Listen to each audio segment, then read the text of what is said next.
interview. I really appreciate it. Thanks for doing it, man. Yeah, no problem. I guess first and foremost, I noticed that the missus and the kid wasn't along with the tour. Are they back home? Yeah. Is it tough being away from them? Yeah, it's really hard. But at the same time, this is like my job, you know. Right. The solo stuff kind of isn't, but going on tour and kind of being away is what. And they just wrote just kind of the job description, yeah. She knew before we got married that I was a musician, so she knew what she was getting herself into. But I don't think either of us are really that into them coming along on tour. I don't think they would have a really good time. Maybe in a couple of years or something. Mm-hmm. And my wife has talked about before we had the kid coming along here and there, but I don't know if we'll do it for a little while. Right, yeah, you've got time. Yeah. And then speaking of back home, I've read that you've moved around a lot. Like you lived in Baltimore, Philadelphia for a little bit, outside of Philadelphia. Outside Philadelphia. New York, and now Lisbon. Do you think you're going to be settling down there, or do you think you're going to be... I don't know. It's really hard to say, but I'm pretty happy in Lisbon. I really like it there. But my wife recently has been talking about moving to New York. Oh, really? And all my friends want that, and my mom definitely wants that. So I feel a lot of pressure to move back. I don't know if I would. I know if I do, I'll miss Lisbon a lot. The coffee there is really good.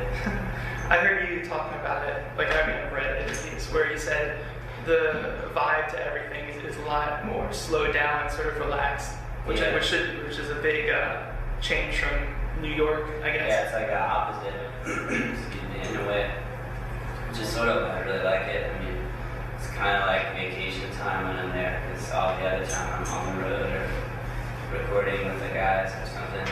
So when I'm home, it's kind of nice that I'm in this place that's really like slow moving and where I don't really know anybody. Kind of seems like it would suck, but since I'm not there all that often, it's kind of nice. Right. And the coffee's really good. Just talking a little bit about this tour. Not to sound ungrateful, but what was the idea behind a 3-city tour? So like a very short tour. It's mostly because I'm away so much with Animal Collective and working on that stuff that even if I was just doing that, I would still feel kind of bad about how much I'm gone. So adding more time away makes me feel bad. But at the same time, like I worked really hard on the record, so I didn't want to just not support it at all.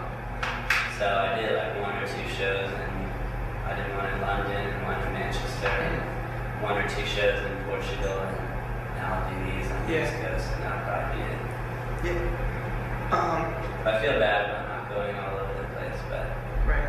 Just can't do it. I have other priorities. Mm-hmm. And just talking a little bit about your performance, I've read in past interviews that you are, I don't know, not the best socially. Like in one time, you talked about working at Other Music, and they put you on the sales floor, and then you really didn't know what to do. Yeah, and then they sent me right back upstairs. Right. What's it like performing? Does the nervousness carry on stage, or do you just forget about it? For these shows, I definitely feel nervous, like nervous energy, but there isn't too much fear involved in it. It's more just like anxiety. Right. I thought I'd be a lot more nervous for these shows, but the most recent Animal Collective tour, where we were doing all these songs that we had spent like 2 weeks working on, that was the most nervous I've ever been. Yeah. Maybe it's just because it was like really technical, all this stuff, or maybe just because it was new songs, but I was so nervous every night to play. So this is kind of like, because I know this set really well, and I don't mean to say that I'm just like have it on cruise control or anything, but it's kind of a lot less stressful than the stuff I was doing a month ago. Right. It definitely doesn't carry on the stage. I mean, you can't tell, like at least from Baltimore. That's what I've seen. And plus, whenever, even at the shows I was talking about getting so stressed for, even like once the music starts, I kind of just forget about it. Right, exactly. So it's it's only like those first 2 minutes when I'm on stage just kind of fussing around. That's like the most stressful time. And now you work with person pitch. You work strictly with pre-recorded samples and vocals and stuff like that. So your live show is based around twisting buttons and twisting knobs and touching buttons. Yeah. Is it different than playing guitar or drums, or is it the same sort of feel? Is one harder than the other? I wouldn't say one is harder. There's things you can do in each that you can't really do so much in the other. But one thing for me is that it's much harder to hide mistakes, I feel like. Doing the samplers and the sample buttons, it's like if I hit the sample at the wrong time, it's really like obvious and it sounds really bad. Whereas if I was playing guitar, you can kind of like mask it a little more. So it's a little more stressful. Would you say either is more fun?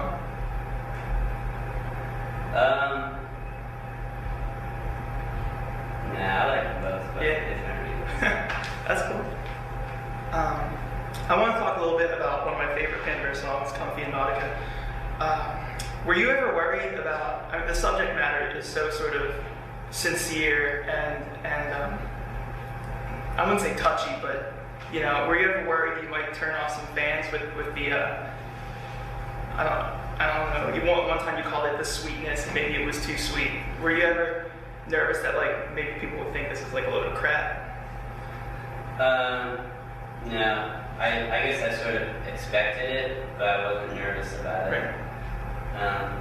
But I don't think it's just with that song or with my music. With anybody's music, I feel like you make like a judgment call about the sincerity of it. For me, there's like this immediate thing of like, do I trust this or not? And it's sort of an instinctual thing that I just feel. It's the same with people when you meet somebody. Do you get like a good vibe from that person, or are you like, this guy doesn't seem very nice? Right. It's kind of instant, I think, if you're paying attention to stuff. I don't think that I'm special in that respect. And also you said that part of Comfy and Nautica and where the title comes from is about clothing, and you said that you like clothes. Yeah. I was wondering if you had like a favorite band shirt or something. Favorite band shirt? Yeah. I like Black Ice's t-shirts a lot. They always make really good ones. And my friend Brendan, who goes by Bar. Right. A-R-R. Yeah. He always makes really sweet She has like what you and do I and love stuff. the Acceptor shirt too. I have one of those. Thank you. I dug your Daft Punk shirt last night in Baltimore, so we're What's even. that? I dug your Daft Punk shirt in Oh, Baltimore, thanks. so we're even. Yeah, we were at a like, festival playing with those guys. Oh, really? And Animal Collective. yeah. And I saw that shirt. Some bands try very hard to sort of establish a persona or look for them. And whenever I sort of hear a Panda song or read the interview, I always get this feeling of positivity. And I was wondering if that's sort of a conscious effort that you make, or does it just come naturally to sort of put yourself out that way? It's a little bit of both. I don't think I'm ever really putting on a front. Right. If I'm in a bad mood, it'll be sort of obvious. I won't act like I'm in a good mood if I'm not. But I mean, outside of music too, I try to be as positive as I can about stuff. Even though bad things happen sometimes, and you have bad days, and you make mistakes, I still feel like it's good and it's important to try to like make the best of everything that's happening. Definitely. And I guess I try to do that with music too. And then just lastly, you sort of touched on it on the beginning. I was wondering sort of what the future for Panda Bear was. I mean, now you have a wife and a kid. I was wondering if you had more plans for touring and making more albums. At this point, I feel just totally burnt out on myself. Right. And so my plan now is just to focus on the band and with those guys. And maybe sooner or later something will happen. Yeah. I'll feel psyched about doing something on my own, but for now I'm just like